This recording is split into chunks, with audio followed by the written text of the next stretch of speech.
I don't understand about this current US administration is they are all terrible communicators. Joe Biden can't speak proper. No. Kamala Harris can't speak proper.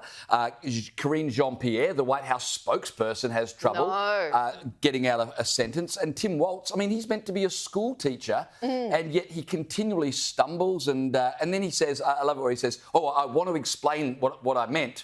And then goes on not to explain anything. But the other Thank thing you about for the clarification. There was no clarification. The other irony about this is the Democrats are complaining that, you know, his statement's been taken out of context and people are mischaracterising. Of course, he's not a friend of school shooters.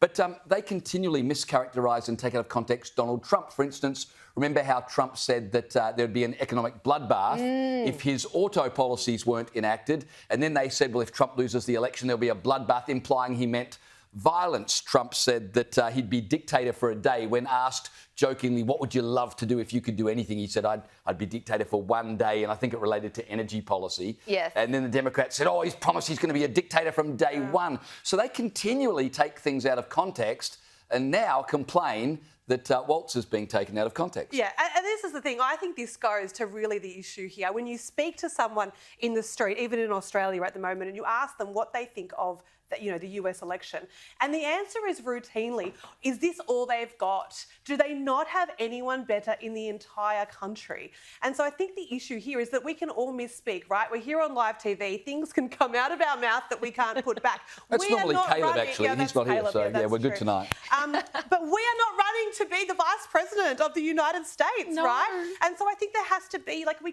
cannot be forgiving on that. This is the biggest job interview ever, and there needs to be an expectation of clarity, of confidence, particularly around sensitive issues like school shootings. Really, you do not want to fumble your words when you're talking about subject matters like that. And you're right, none of them can actually speak.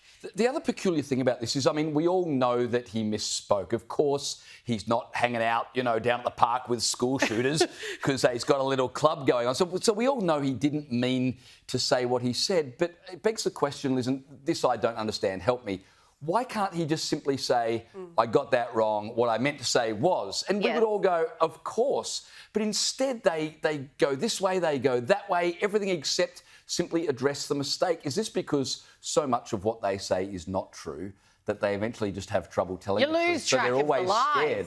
No, but I think what you've missed is that was him doing exactly what you said he should do. He thinks that he's done it. That was plain speaking. In that reply. That was his way of saying, God help us. I misspoke. Here's my actual explanation. Now, the media is finding it very hard to find any fault with JD Vance's performance in yesterday's debate. And so they've taken to picking on his body language, and namely his beard. Check out this number from Politico. 8 body language tells from the vice presidential debate. This article is written by Joe Navarro. He says, no, I'm not a telepath.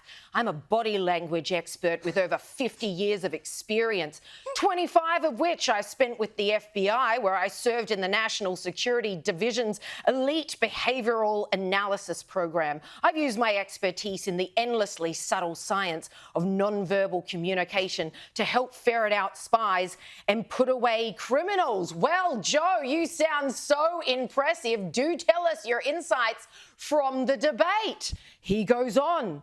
One of the first bits of non-verbal communication to appear in the debate was on JD Vance's face, his beard. As Politico magazine has noted before, Vance is the first White House wannabe to wear facial hair in 80 years. Our appearance is fundamental to our body language, and research indicates that voters see beards as, surprise, surprise, more masculine. That can be positive to some, reading as a strength and competence, but to others, especially women, it can be negative, conveying aggression and opposition to feminist ideals. Joe, buddy, I'm not a body language expert and I don't have 50 years of experience, but here's just a small illustration of why JD Vance has chosen to have a beard. Here's a shot from 2017, before beard, Pre-beard. Does this guy look presidential to you? Not very. He looks like he's just finished uni and he's on the phone to his mum. Now, let's compare that with yesterday's JD Vance. That's a president in waiting. We don't need you to unpack why this guy has grown a beard or how it could spell out aggression or him trying to just look presidential. It just is what it is, buddy.